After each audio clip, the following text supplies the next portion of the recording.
Good afternoon, everyone. I'd like to welcome you to our keynote session for our 20th anniversary of 9/11 event.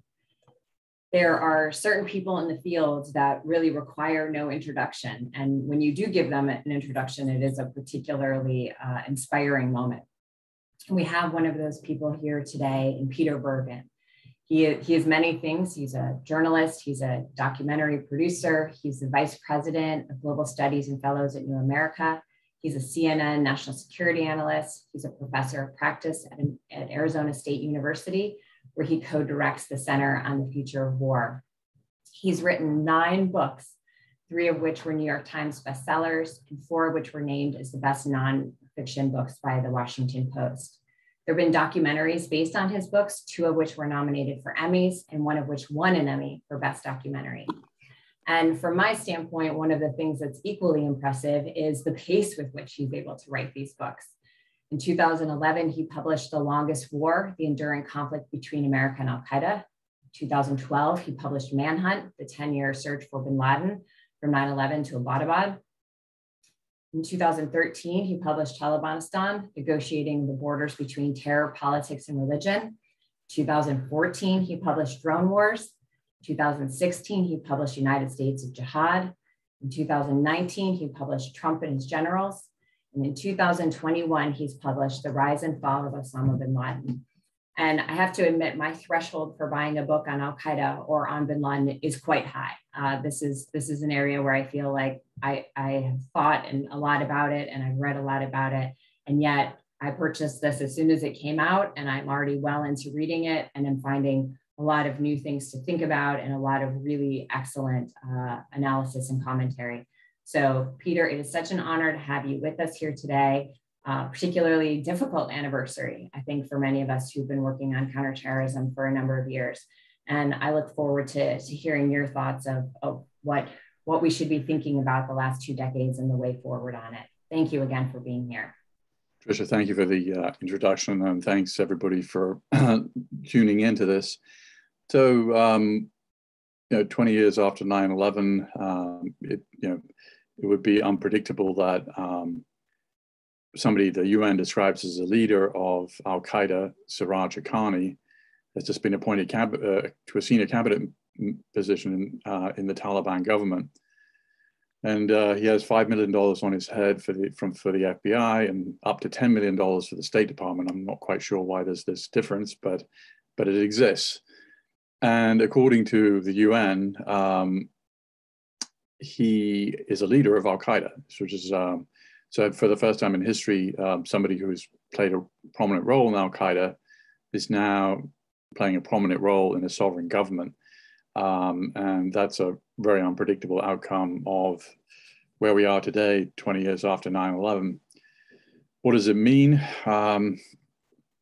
Well, I think that Afghanistan, the Taliban will declare their emirate, and it won't be exactly the same like say ISIS's caliphate, but it will be mostly similar in a lot of ways. I think it will inspire foreign fighters to come in. It will inspire people to be inspired because the ISIS attacks in the United States were not carried out by anybody who went to Syria or Iraq. They were carried out by people inspired by what was going on in Iraq and Syria. And you could imagine something similar in the coming years coming out of Afghanistan, where jihadist groups will, declare their victory, and they will also call for homegrown attacks in the West. And I think we will see Europeans going to Afghanistan to train. It may not be the same volume that we saw with ISIS in the summer of 2014 and through the end of, let's say, 2016, where there were 40,000 foreign fighters, 6,000 of them Westerners. Most of those were European, a really small number of Americans. It's hard to get to Syria from the United States, but pretty easy to get to from Europe. And so I think that history, unfortunately, will sort of repeat itself. It may not be exactly the same. There is a sort of school of thought that we have a lot of leverage over the Taliban. I'm extremely skeptical about that. If we had a lot of leverage over them, why have they appointed 2 people with $5 million rewards on their head to the cabinet? Because another cabinet minister is Khalil Haqqani, who's Siraj Haqqani's uncle. And he has the job of Minister of Refugees, which is almost like something like Evelyn Waugh would put in his novels, because the Taliban are going to create a lot of refugees. There's a lot of people who are desperate to leave. So it's hard to see what his job description will be. But he was put in charge of security in Kabul when the Taliban took over, and he has a $5 million reward on his head. So I can't think of a government in history that 2 cabinet members have substantial rewards from the FBI on their heads. And this cabinet is, there's been a lot of talk, as you know, Tricia, about a transitional government or some kind of, none of that happened. I think that was sort of predictable. And the Taliban won the war. They hold all the cards, but the Hamid Karzai certainly had, the former prime minister, the former president certainly had, somewhat warm relations with the Taliban, or warm enough. I mean, he's also a Pashtun from a prominent Pashtun family, and he had described at one point the Taliban as brothers. So and had a lot of outreach to them, which isn't nothing wrong with that. I mean, when he was president, he was trying to kind of negotiate some sort of peace deal with them. But he's not in the government, and nor is Dr. Abdullah, which would have been very surprising since he's so strongly identified with what used to be called the Northern Alliance. So everybody in the cabinet is sort of old school Taliban. And so that, I think, means that they will rule as they did pre 9/11. I was there in 97 and also in 99, so witnessed myself what it was like to be there, and also 2000s. I think a few points could be made based just on what I saw.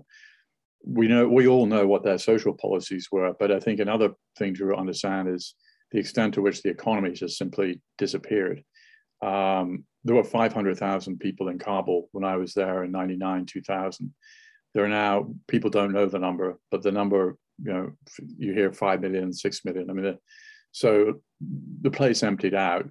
That, the Civil War had happened, the Soviets had invaded, then there was a civil war, then the Taliban. So a lot of people left, but anybody who could get out under the Taliban, I think a lot of people did. The World Bank stopped measuring the economic indicators of the country because there were really none. There was no phone service. Of course, there was no internet. There was only one source of radio, which was Radio Shariat, which was a sort of Taliban propaganda. Now, I think there will be differences going forward. The Taliban have embraced television for propaganda purposes, and they've embraced, anybody who can afford it in Afghanistan has a smartphone. So, they're certainly going to use the internet for propaganda purposes. But I think in broad strokes, their social policies will be pretty much the same. And that means that women will only be able to have jobs in very limited roles. So for instance, female doctors will be able to look after female patients because, of course, male doctors can't look after female patients. And women can teach girls, but I think girls will be in school till the age of 12, and then their education will cease. So I think that is what we're looking at. And the United Nations says that al-Qaeda and the Taliban remain closely aligned. Well, that report was released in June. Here we have real evidence of that. We don't need to even rely on the UN.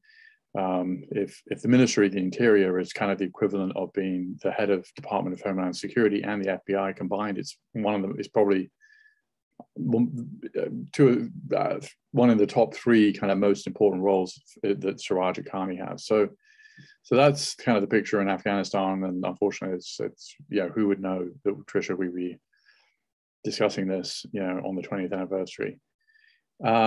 But then sort of switching to kind of where have we been, that was a little bit about where this might go. Where have we been? It's a testament to US defensive capabilities and offensive capabilities, and also public knowledge. Sort of three, I think, aspects to why we haven't been attacked again in a significant way. There was an attack in Pensacola, killing 3 American sailors in December 2019. The Saudi military officer involved in that attack he'd been in touch with al-Qaeda in Yemen. Now, it's not clear if al-Qaeda in Yemen directed him or he was simply, the military officer was simply apprising them of what he was doing. But this is the kind of exception that proves the rule. Otherwise, no foreign terrorist organizations successfully attacked the United States. I mean, not for a lot. There was a period in the sort of 2009, 2010, 2011 where you had, I think, relatively serious plots. Najibullah al-Zazi tried to blow up peroxide bombs in the Manhattan subway. He had 2 Confederates, but all 3 were American citizens. That luckily they reached out to Pakistan because they couldn't remember how to build bombs. That email account was being monitored by the British intelligence. They told the FBI. The FBI started following Najibullah al-Zazi, who very cleverly was developing the plot in a suburb of Denver, because he was smart enough to know that if he was going to start cooking up, kind of hydrogen peroxide explosives, it would be smart to do it somewhere like outside New York City, which is where he's from. And luckily, the FBI sort of found out about the plot and intercepted him. Najibullah al-Zazi was trained by al-Qaeda. Another fairly serious plot, also in that time frame, was Faisal Shahzad, who was trained by the Pakistani Taliban. Interestingly, he was on nobody's radar. He drove a SUV into Times Square on a Saturday night in May of 2010, and he had looked at feeds of like what are the busiest intersections, and I think he parked the SUV at 45th and 6th. You can imagine on 6 o'clock on a May evening in the pre-COVID era, there'd be a lot of people on the street, and so he was trying to kill as many people as possible. He blew up the bomb. Luckily, it didn't detonate properly, probably because of the drone program. He had only received 5 days training in the federally administered tribal areas in Pakistan. And he tried to escape and he was arrested at JFK. But interestingly, he was on nobody's radar. He just, and the final example, of course, is Abdul Mutallab, who had the so-called underwear bomber, a Nigerian. His father was a cabinet minister. His father was one of the richest men in Africa. So the kind came from this very upper class background, went to University College London, was clearly a very smart kid. He was recruited by al-Qaeda in Yemen. He was recruited by Anwar al-Awlaki, an American Yemeni, to do this. And luckily the bomb didn't go off properly, probably because he was secreting it on his person for 3 weeks. And by the time he tried to detonate, it didn't go off. So, but that is interesting because those relatively serious plots that luckily didn't succeed all happened over a decade ago. So, we haven't seen that since. And what we have seen, of course, is people inspired by ISIS in Orlando killing 49 people, in San Bernardino killing 14 people. And when ISIS was at its height, it was an inspirational force. And when it controlled territory the size of Portugal and 8 million subjects, that was very inspirational to people like Omar Mateen. And this is Omar Mateen being the Orlando bomber. Omar Mateen was born in Queens, New York, interestingly, same place that Donald Trump was born. And this gets to the kind of craziness of the Muslim travel ban that Trump was kind of one of the reasons I think that he was elected. because it seemed like a simple fix to a complex problem. But in fact, it was a problem in search of a solution. It was a solution in search of a problem that didn't really exist, because the problem really was Americans radicalizing who were already here, not foreigners coming in to carry out attacks. And it wouldn't have stopped the Pensacola attack because Saudis were not part of this Muslim travel ban group. And it wouldn't really have stopped any attacks, because the attacks that would come, the San Bernardino attack was carried out by an American citizen, an illegal permanent resident who he was married to. Similarly with Omar Mateen, he was an American. So, but that became the problem, and in a way that was testament to the United States' success on some levels, because it's very hard to get somebody into the United States now. There were 16 people on the no-fly list on 9/11. There were 81,000 the last time there was a publicly available kind of figure, which is a classified number. Senator Feinstein mentioned it publicly in 2016. I'm sure that number is bigger now, but there's an even bigger number of people on the tied list. Tied is, if you're on that list, you're put into secondary screening if you're on an American-bound flight or a US carrier, and there are 1.5 million people on that list. So that's just one example of the ways that, it's a much harder target. And we've done all these, we have all these 3-letter agencies and 4-letter agencies that didn't exist before, like NCTC, the National Counterterrorism Center, the Department of Homeland Security, TSA, et cetera, et cetera. So our defenses have got so good, and our offensives, our offensive capabilities. And the best witness for that is bin Laden. In the documents from Abbottabad, he must have written many memos in one way or another, warning about how effective the CIA drone program was. He was constantly advising his family members not to travel except on cloudy days. If they were going to have a meeting, to meet in a tunnel. He was, basically bemoaning the fact that so many of the people in his organization had been killed. One of his sons, Saad bin Laden, was killed in 2009 in a CIA drone strike. And of course, bin Laden was killed himself in 2011. Then another son, Hamza bin Laden, was killed, I believe, in 2014 in a drone strike as well. So the drone program was very effective at killing people in Al-Qaeda. Of course, it had other consequences in Pakistan. When in 2010, there were 122 drone strikes under President Obama, who was really kind of the drone president. And those drone strikes really, as you know, Tricia, kind of alienated the Pakistani population, not necessarily so much on the issue of civilian casualties, because over time, the civilian casualties really went down. When the program started, it really was a not insignificant number of civilian casualties, but it was really, I think, on the issue of national sovereignty. I mean, if a group of criminals like took over part of American University, and there was a very effective drone program mounted by GW University to take them out. People at American University might be happy that the criminals were being taken out, but they wouldn't be happy about this happening on their ground. And so that I think explained why the program was unpopular. I'm going back to Faisal Shahzad, who was trained by the Pakistani Taliban. When he was in court and was asked kind of what his motivations were, he mentioned the drone program. Now, who knows, because he may have had other issues or whatever, but the point is it certainly alienated people in Pakistan, but it was pretty effective at killing people in Al-Qaeda, as bin Laden himself talked about in all the memos that were released in Abbottabad. So I think that, our defensive capabilities have been very good. Our offensive capabilities have been pretty good. We haven't had a major terrorist attack in the United States that's directed by a foreign terrorist organization. And that's, a success. And, I think, and people, sometimes talk about defeating these groups, or I think a better verb is sort of managing the threat they pose, because defeating them might be impossible and probably it's not, I don't think that's attainable because there's always going to be somebody somewhere in the world who's going to have these ideas and set up a little group. And these groups tend to form in countries that have weak or failing or failed governments. So in Somalia, these groups wax and wane in size. In Yemen, they wax and wane in size. In parts of North Africa with weak governments, they wane and grow in size. Now they have their own state, which is for the first time since the Islamic State. And I think this is actually a more powerful group because they completely control Afghanistan now, the Taliban. They are, I think, President Biden's used the figure of 75,000 fighters in the Taliban when he talked about it recently. I think I think 35,000 was the size of ISIS, I've seen numbers. And of course, these Taliban fighters they have the latest, American MRAPs, mine-resistant vehicles.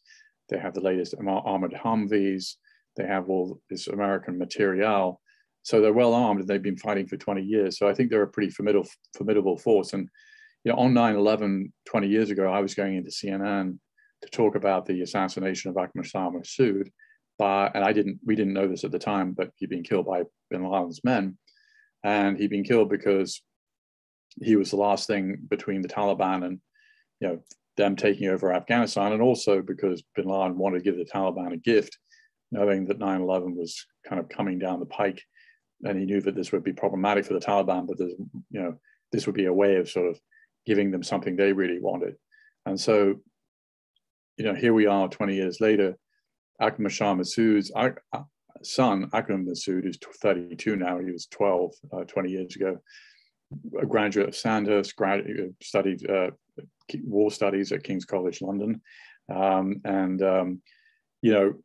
He's leading the resistance, except the resistance seems to have been totally defeated. I mean, it's just sort of conflicting reports about it, but it's certainly not, there's no significant resistance anymore to the Taliban. And I think the people involved, I've seen reports of Vice President Saleh, Amarullah Saleh, who was also close to Massoud, and correctly presented himself as the legitimate president of Afghanistan after Ashraf Ghani fled the country. I've seen reports that he's gone to Tajikistan, which certainly would make sense. But a armed resistance against the Taliban now is going to be pretty tough, I think, because they're in a better shape militarily than they were on 9/11. That isn't to say that situation could change. And I think there are three or four ways that the Taliban are going to make mistakes, and the mistakes may end up with the United States, Joe Biden, or President Marco Rubio, or President Kamala Harris, or whoever it is, saying, we're changing our minds, because nothing's locked in stone. Policy can change because the facts change. And what changed Obama's mind about ISIS was when they were threatening the Yazidis with genocide.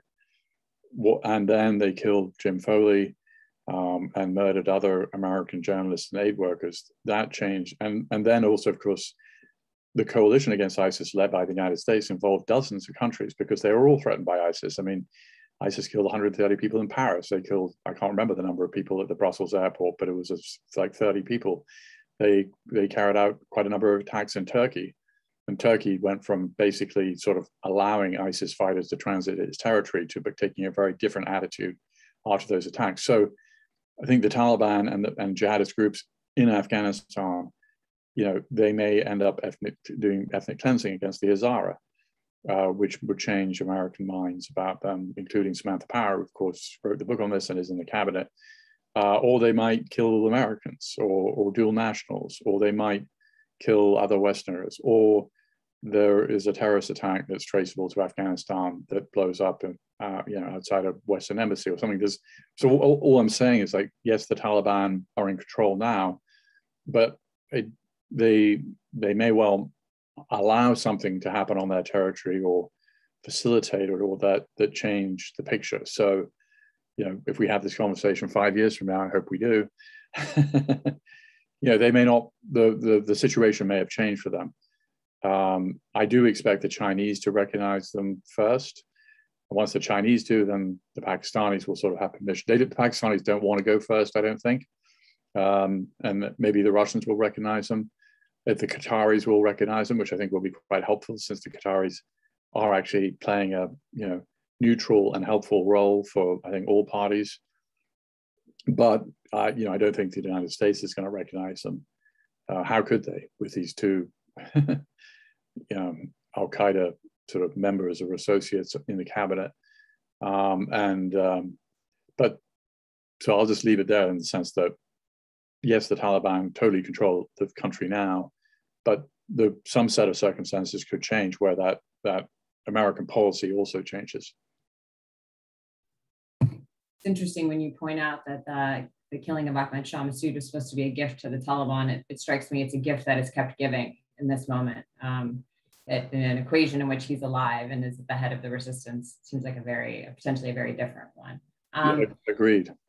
Which raises, I think, the sort of core question, which is how do you think bin Laden would view the situation right now were he alive today? Well, I think he'd be very happy about this development. I mean, like, why, you know, for al-Qaeda, you know, I mean, I remember talking to Khalid al-Fawaz, who was bin Laden's kind of guy in London, and asking him about the Taliban. This was in '97. And he was saying, you know, that the Taliban were kind of getting towards their vision of what they wanted, which is this was the government that ruled as close to what their vision of was as possible. So he'd be delighted by what's going on today. Yeah. How do you think Zawahiri has done as the caretaker of bin Laden's legacy and of al-Qaeda? And I noticed in what I saw of the media put out by al-Qaeda today, it doesn't reference the Taliban's takeover. He's not able to reference it. So does that add anything to any analysis you have about whether or not he's still alive? Well, it's a really interesting question. I mean, it's strange that they wouldn't sort of recognize the Taliban takeover. I mean, he's been a terrible leader, and you know, he has not. You know, we know. You know, there's a split between ISIS and Al Qaeda right now. I think if bin Laden was alive, he might have managed that better and not let it happen, because ISIS still sees bin Laden as sort of an important figure, and they see themselves as sort of the spiritual heirs. So part of the split between ISIS and Al Qaeda, there are disagreements on policy, but I think also some of it's about personality. So I don't think Ayman al-Zawahri, he's done a terrible job of kind of managing the organization. He was handed a pretty bad set of cards, it must be said, but he hasn't made anything of his hand. So if he's ill and dies, or if he's already dead, there's some debate about this. I don't think he's dead, because I can't imagine that they wouldn't sort of celebrate his death, but he may be very ill. Seif al-Adil is sort of maybe the next leader, and he might be a much more formidable figure in the sense that, you know, he's an Egyptian special operations officer, former. He's been part of Al Qaeda since the beginning. You know, he might do a better job managing it, but Ayman al-Zawahri has not done that. Yeah. It strikes me that Al Qaeda's evolution over the last 20 years has been in part reacting to the pressure that it's under. Part of what we've seen. Now that we are likely to see this substantial reduction in pressure and what it's safe haven in Afghanistan, how do you think Al Qaeda might evolve going forward? Well, I mean, it can't hurt them. I mean, I think that it's going to help them. I mean, it's just like, you know, and of course, as you know, there are 20 foreign terrorist organizations, according to the US military in Afghanistan. Some of them are, you know, like the Islamic movement of Uzbekistan and Lashkar-e-Taiba, which you know well, and others. So, you know, some of these groups don't really focus on the United States, but some of them are closer to Al Qaeda, some are less close. But I think it helps all of them because, and you know, what's interesting is, you know, we gave up Bagram Air Base, and you know, we were always talking about great peer competition as being the real issue. There was no better place to project American power against China and Russia than Bagram Air Base, which at one point had 50,000 American servicemen and women on it. And we just sort of gave that up. So the Chinese and the Russians and the Iranians are sure really happy about that, but it's kind of a mixed bag because Iran nearly went to war with the Taliban, as you recall, in 1999, because the Taliban had killed 9 Iranian diplomats, and they were massing on the border, and so there's no great love lost between the Iranians and the Taliban, even though Iran has sort of helped the Taliban reportedly, but fundamentally, you know, they don't agree about certain things that are quite important to both. And then, with the Chinese, obviously, for them, the Uyghurs are a total obsession. They've sort of effectively put 1 million of them in concentration camps, for want of a better term. Concentration camps in the old sort of meaning of the word, not meaning you put them in camps and they have no freedom, and they're not necessarily being massacred. And so if the Chinese got a whiff of sort of Uyghur terrorism coming out of Afghanistan or Pakistan, that's something that I think that's a huge red line for them. And then, of course, the Russians have their own problem with Islamist terrorists. And so they don't want a bunch of Chechens and Uzbeks and, kind of getting Islamist militant training in Afghanistan. So I think it's a double-edged sword for all these countries that I'm sure are very happy to see us gone, but don't want it to turn into a sort of giant aircraft carrier for every jihadist group in the world, which which is a reasonable potential. So I guess I saw a report that the Chinese were going to offer sort of $30 million to the Taliban. I mean, Chinese do have some potential leverage, and they have that big copper mine now that they probably can actually start exploiting, although that might take a long time in northern Afghanistan. It couldn't be exploited before because it was surrounded by the Taliban. Well, now the Taliban are the government, that may change things. That's an interesting test of how pragmatic the Taliban is, right? Is how it will deal with China. And when I was in Kabul in 2019 and would talk to people associated with the Taliban, they always said the Uyghurs, they were refugees. They were people they couldn't send home to China. And now there's a tension, right? And how they will handle the Uyghurs that have lived under their protection and this new relationship with China. There's plenty of contradictions that the Taliban will have to negotiate if it wants to engage with the international community. What is your thinking on the over the horizon CT, which has become the sort of term to describe how the US will approach Afghanistan? Are you optimistic that this is something that, unlike in the 1990s, the US can do successfully, or are you more skeptical that this is a viable way to really manage the threat coming out of Afghanistan? Well, in the 90s, the weaponry has improved tremendously, right? So we were relying on cruise missiles. The armed drone only flew, as you know, after 9/11. So now we have a lot of armed drones. So, I mean, I think from a point of view of getting clearly the shots that were taken at ISIS-K didn't come from Pakistan or Iran or Tajikistan or Uzbekistan, or they came from either the Emirates or Qatar, or they came from ships in the Arabian Sea. So we clearly have the ability to carry out the attacks. But I think how do you develop the intelligence? I mean, one way you develop it, and we'll be able to continue that, is National Security Agency. We can still listen to everybody's phone calls, but how do you generate the intelligence that leads you to listen to a particular person's phone calls is sort of, I think that intelligence is perishable.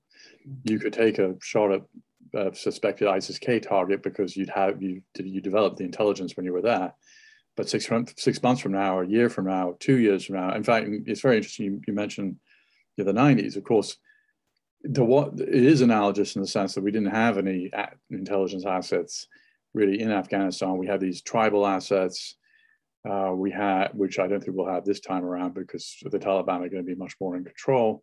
We had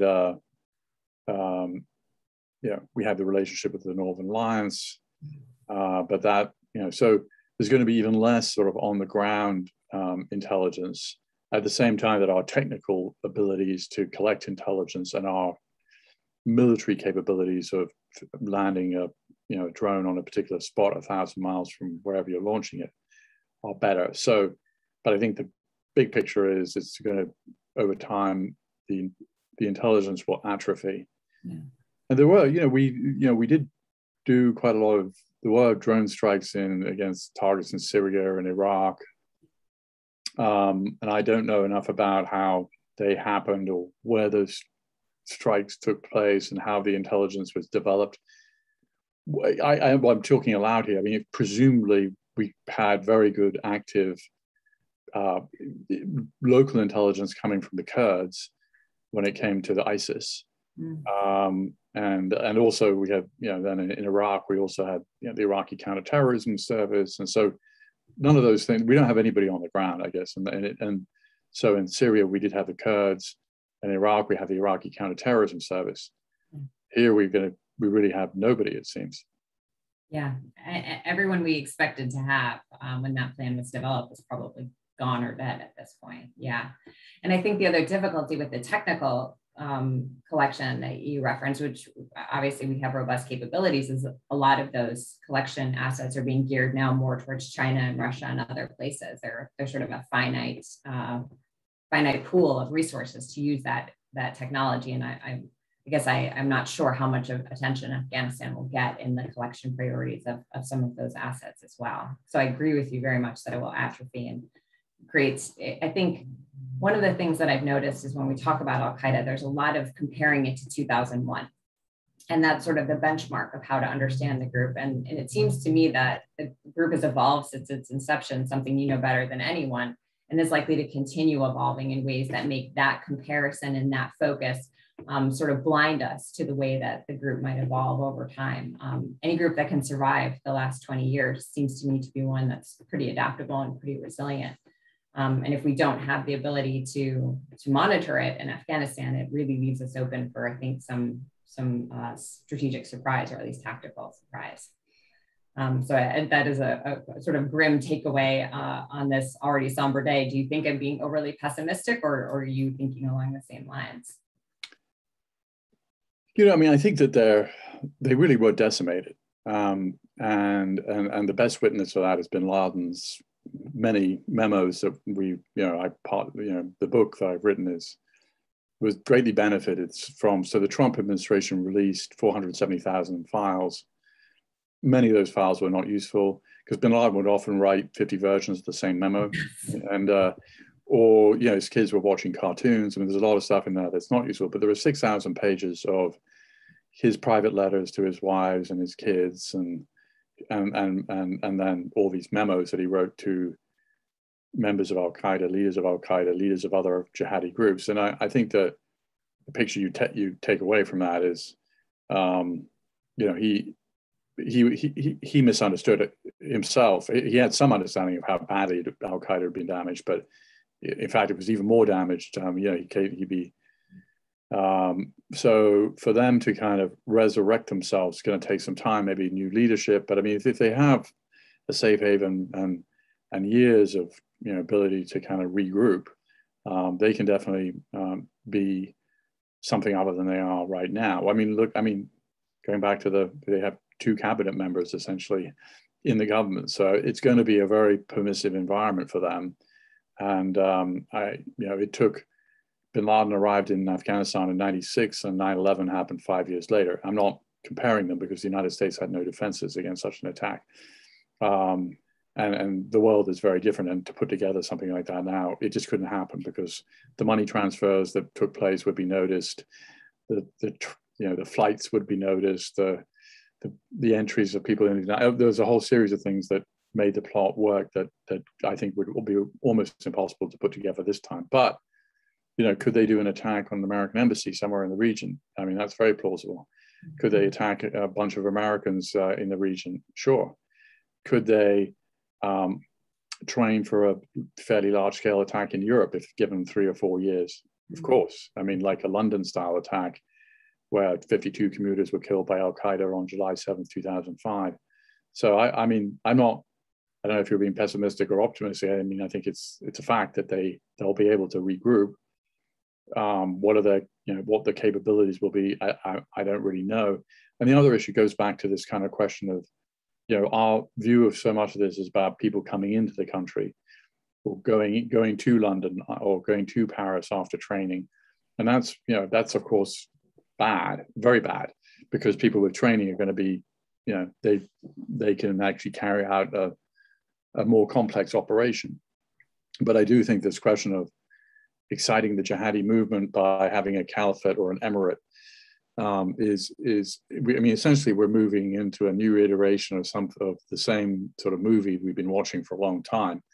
And that I think is that was an unpredictable outcome. I mean, I didn't think if we, if we had this conversation a year ago, I don't think we would be talking about this in quite the same way. We'd be saying the sort of, it's mostly game over. But the ideology that bin Laden kind of created didn't die with him. And it continues, and it will always continue. I don't think it will ever go away. It's a question of managing it, and we were managing it pretty well. And the reason I think President Joe Biden was so misguided with his decision is not the execution, because who can defend that? Even though the airlift was very late in the game a success, and limited success, I'd say. But I just think that it was an unforced error, because there were 3,500 American troops, 7,000 NATO allied troops, mostly NATO troops. So there were more of our allies there than us, and of course, in terms of NATO, etc. And then there were 16,000 contractors, 6,000 of them Americans. Those contractors were keeping the Afghan Air Force alive, because the kind of kit that we given the Afghan Air Force was not maintainable by Afghans, or it could be flown by them. And without the Afghan Air Force, you don't have medevac, and without the Afghan Air Force, you don't have close air support. And the morale of the Afghan army collapsed pretty quickly. And there was a narrative in the United States that the Afghan army didn't fight. It's some total nonsense. 66,000 Afghan soldiers and policemen were killed in some pretty bloody fighting. But they also, at a certain point, Afghans have been at war since 1978. People tend to forget that the civil war in Afghanistan began before the Soviets invaded. And so it's 43 years of war. I'm 58. So somebody like me, or for anybody in the country, it's like their entire life has been in this war, where at one point, the Soviets controlled things, then the communists, and then there was a civil war, then there was the Taliban, then there was the United States, and now we're back to the Taliban. So I don't think any country's gone through like 7 major shifts in government, or six major shifts in government in such a short time. And Afghans just want to survive. It's not, when they switch sides or drop their weapons, it's not because they're cowardly or bad people. It's because they want to keep their heads on their shoulders. And so once that momentum happened, I was in CNN the day that Kunduz fell, and I said, to me, it looks like this could go all collapse in the next few days. And that's unfortunately what happened, because Kunduz, as you know, controls the Kabul to Kandahar highway. So if you take over the city that controls the Kabul to Kandahar highway, which are the 2 most important cities in the country, the game is up. And then I think when Ghani fled, that was the final kind of straw that broke the camel's back. And it's an interesting question. Did he have a choice? Could he have stayed? I mean, it's a very, I know him slightly, and he's a very smart guy, and he knew that Najibullah had ended up on a lamppost with all sorts of unpleasant things that had happened to him before he was hung, so who knows what anybody would do in that situation. But the fact is, he did flee, and Abdullah stayed, and Karzai stayed, and Saleh stayed, and if he'd stayed, could things have been different? Who knows? It's really hard to tell. Yeah. But him leaving certainly was part of that accelerated the domino effect in a way. Yeah. The other variable you can't help to talk about when you're talking about Afghanistan is, of course, the Pakistanis. How do you see the sort of U.S.-Pakistan relations going forward, and by extension, Pakistan-Taliban relations going forward? I mean, you're the expert on this. I think that we have always we've labored under sort of delusions about the Pakistanis, not the usual delusions. What I mean is, like, Pakistan is going to be next to Afghanistan forever, and we are going to be elsewhere forever. I mean, we, the United States. So, they have their strategic interests which don't align with ours, and like we can tell them to do more. Or, I think they did a lot. Thousands of Pakistanis were killed by Pakistani Taliban. They had major offensives against the Pakistani Taliban. Clearly, they helped the Taliban, but at the same time, they have a domestic problem with the Taliban, and so it's they have a sort of schizophrenic policy, and it's hard to kind of explain. But ultimately, they don't want a pro-Indian Afghanistan on their border for all the reasons you know, and that's their main goal. Now, they also don't want the Pakistani Taliban to regroup in a Taliban-controlled Afghanistan. So it's a very they have a very tough dilemma about how to negotiate all this. And the ISI leader of the military intelligence was in Kabul, I think, last weekend. So they're very close to the Haqqani network. Haqqani network's very close to the military intelligence. So it's a really kind of mixed picture for them. I mean, it's hard to explain their policy very clearly because I don't think it's not very completely coherent itself. They've always wanted to have a sort of pro-Pakistani government in Afghanistan, and one that's not aligned with India. The Taliban is, split into different factions. Some are, not really controllable by Pakistan. So, it's a tough one. I mean, I do think that they don't want a massive Afghan refugee population coming into their country because they already have one. I think they're very concerned about that. What is your view about that issue? I think the Taliban very much want to be out from under the Pakistanis. Yeah. They want to limit the Pakistanis' leverage over them. Having said that, I think of any international actor, the Pakistanis still have the most, but it is. But that's so. I was surprised, not sort of not gobsmacked, surprised, but sort of surprised when Tony Blinken came out, because we didn't know what he was going to say, and he said, we're going to move the entire diplomatic effort to Doha. Yeah. In a lot of ways that does make a lot of sense, but 5 years ago there wouldn't have been any question that it would have gone to Islamabad. Yeah. Not because we have the warmest and fuzziest relationships with Islamabad, but just because Pakistan is there are more Pashtuns in Pakistan than in Afghanistan, I think, and there's such interlinkages between the two countries, and so it's a sort of non-traditional approach to put it in Doha. I think it makes sense. Yeah. But it gets to this question, do the Qataris have more leverage over the Taliban at this point than Pakistan? Yeah, no, that's interesting. And that's part of the reason we put the office in Doha in the first place, was to try to keep it outside of the orbit. Yeah, no, I guess that's right. And the Qataris, I think, I think the peace negotiation, to me, was a total fraud and an obvious fraud a long time ago. The Qataris certainly facilitated that, but do you blame them for facilitating it or not? I don't really. I mean, I see them as people, as a small country with a lot of resources that wants to sort of punch above its weight and also try and do the right thing, I think, in many cases. And so, I mean, I could imagine the Qataris recognizing the Taliban pretty early.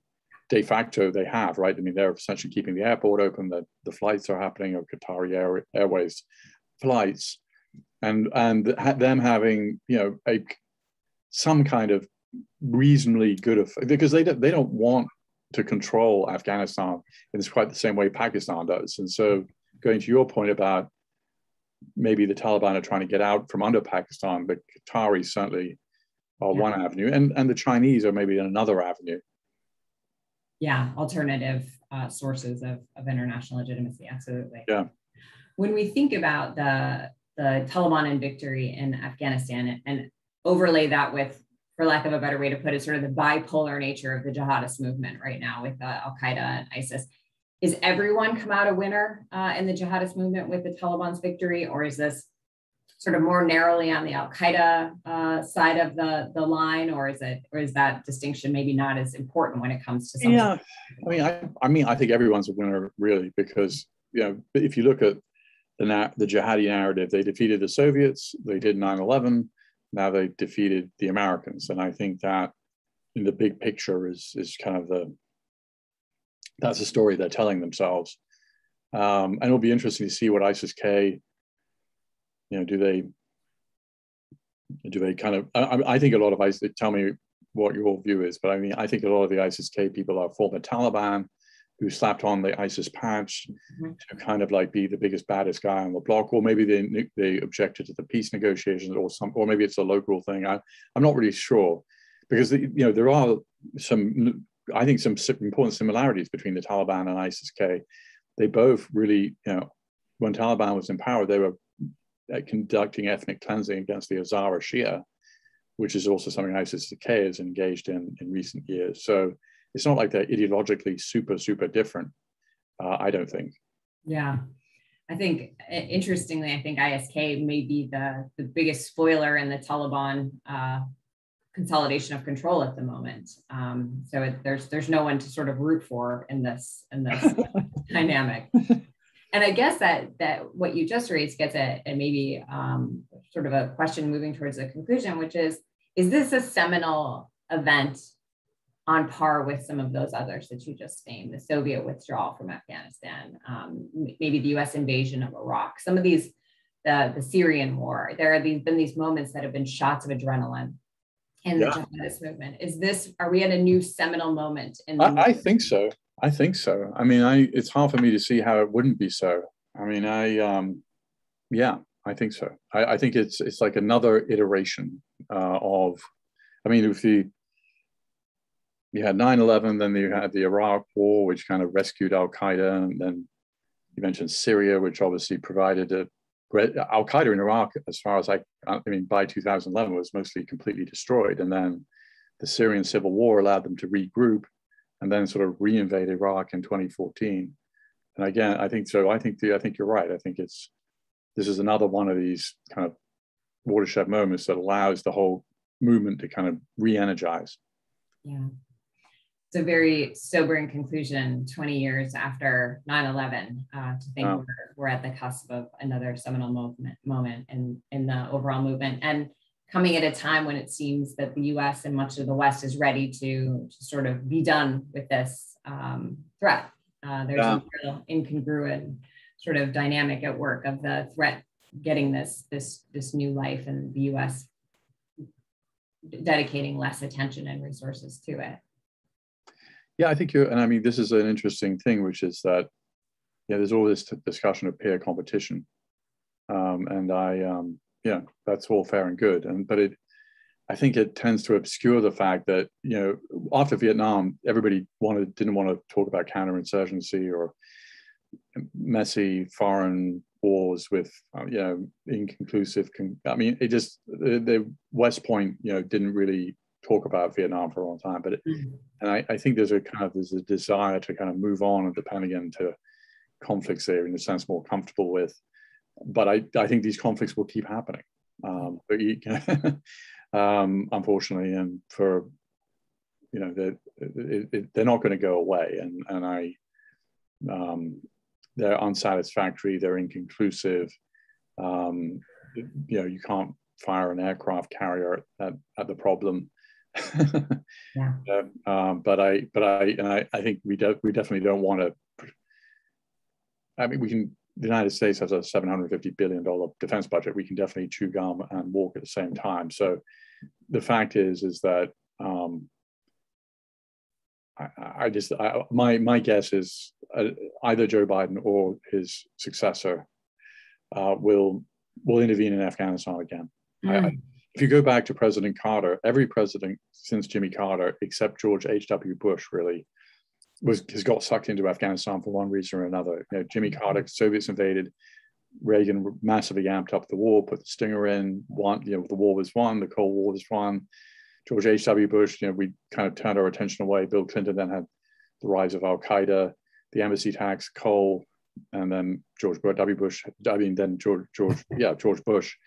the 9/11, and then Obama had the good war and he surged, and then Trump tried to get out but couldn't quite do it. Now Biden has. So it's been part of, we've been engaged there since 1979.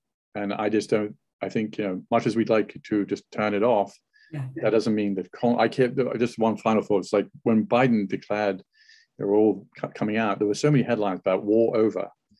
And I just always think the absence of the United States doesn't mean peace is going to descend. And I think resistance to the Taliban will start forming. They'll do something stupid, and I think they may be in a different situation 5 years from now than they are in today. Yeah, I think that's a perfect note to end on. As we predicted at the beginning, a somber one, but I think a realistic one, and one that bears watching and attention as we go forward.